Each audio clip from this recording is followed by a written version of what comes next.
Good morning, beekeepers. How you doing? Thanks for stopping in. Quick note. I noticed there's a lot of people looking at my videos, but nobody subscribes.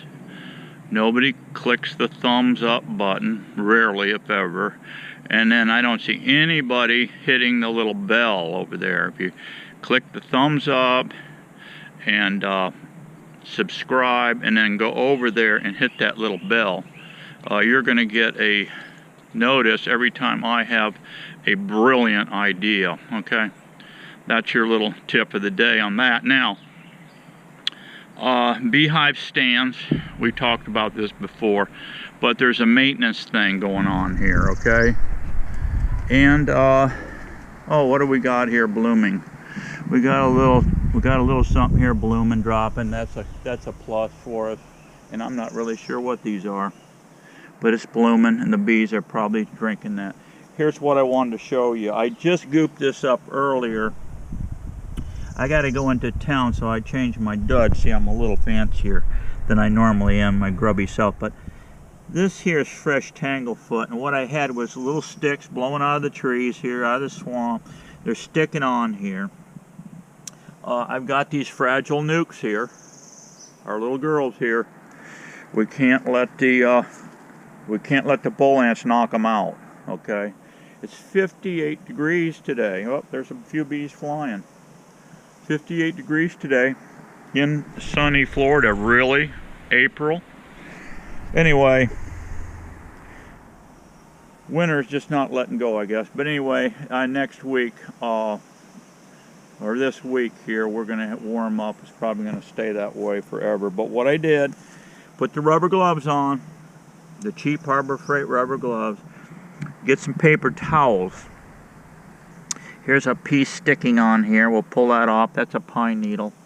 This stuff is nasty, guys. And when you buy this online on Amazon, the Tanglefoot, go ahead and get you, while you're ordering that, get some baby oil, Johnson & Johnson baby oil for standby, because that's about the only stuff I've found that cuts this, baby oil.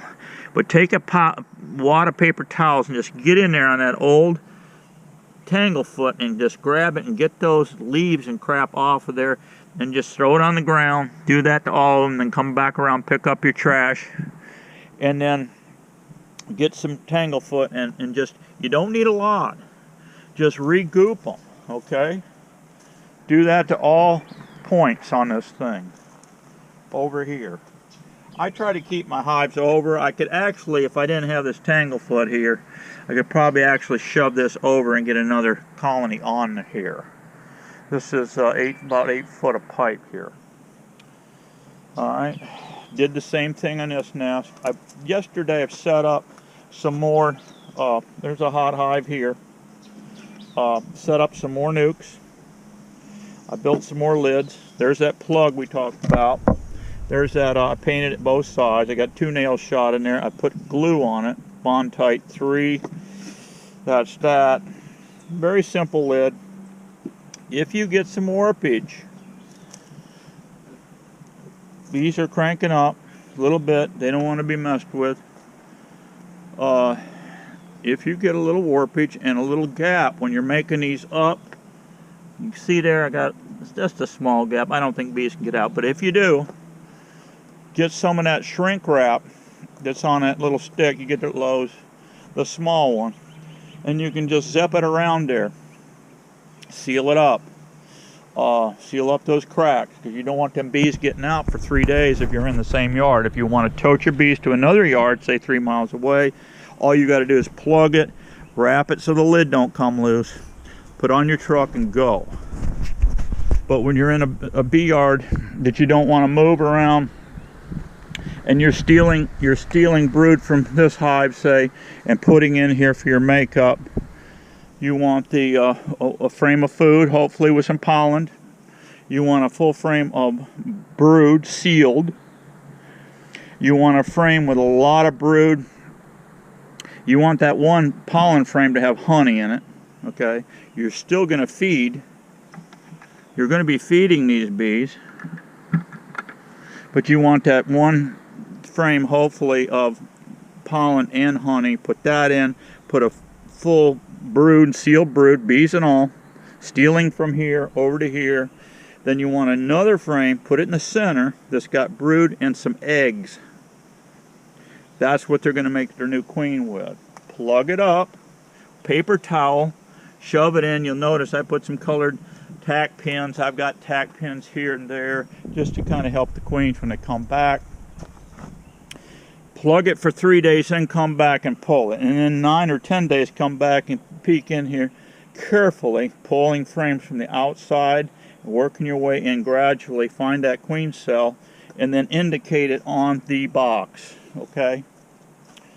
Indicate it on the box, and I can see right now I didn't do that here, but I know what's in here.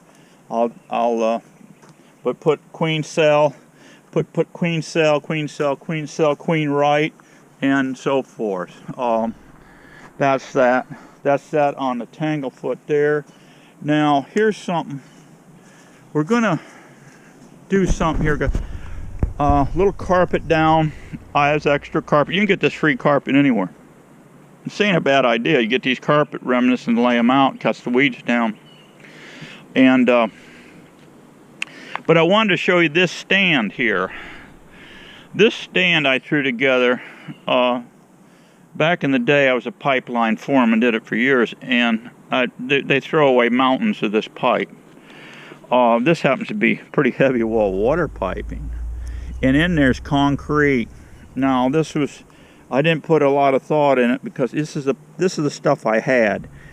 And if this 4x4 ever goes bad, I'm going to have to get it out of here. I'm going to have to drop a Sawzall down in here and whack that out. Then I'm going to have to come through here with a hammer drill, 1/2-inch hammer drill, run a hole clear through, and then put an all thread here to change out that board. It's not a big deal. I'll just come up a little bit below this hole where it was and shoot a new thing in.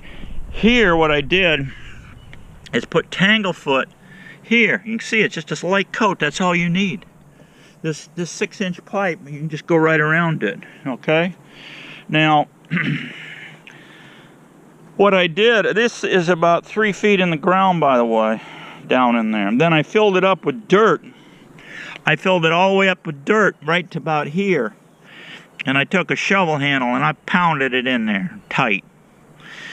And then what you can do also, say if you got thin wall pipe, you don't have this heavy duty stuff, you could use thin wall pipe. You could even go 4-inch on this if you wanted to. Pound in some 1/2-inch rebar on each side of that, straddling your bolt hole, okay? I would use all thread if you do this. Do all thread, all right? It's an 8-foot long rig here. And then run your concrete in there. Now that locks everything up tight, okay? And you could probably do that with thin wall. If you did it with thin wall, I would shoot the concrete. If you did 4-inch, shoot the concrete down probably a little bit below grade. But stick about 3 foot of this pipe in the dirt, okay? Very quick stand here. I did this not to put bees on.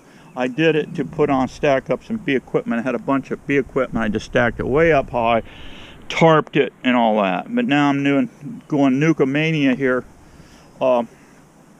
Here's another deal. I'm taking a medium hive. I've only got a few. Here's a 10. I'm going to leave this like it is. It's got a screen here where I can transport bees, a swarm or whatever I can throw in it. But here's something you can do.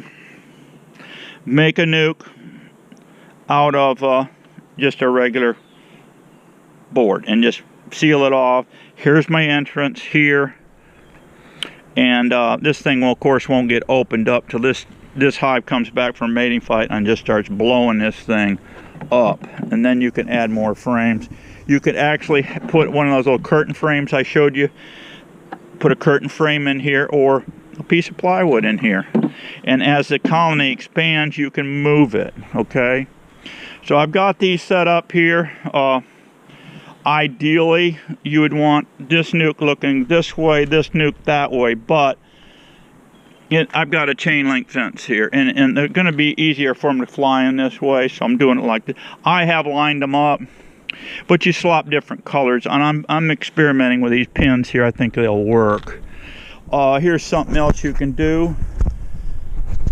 6-inch pipe, right?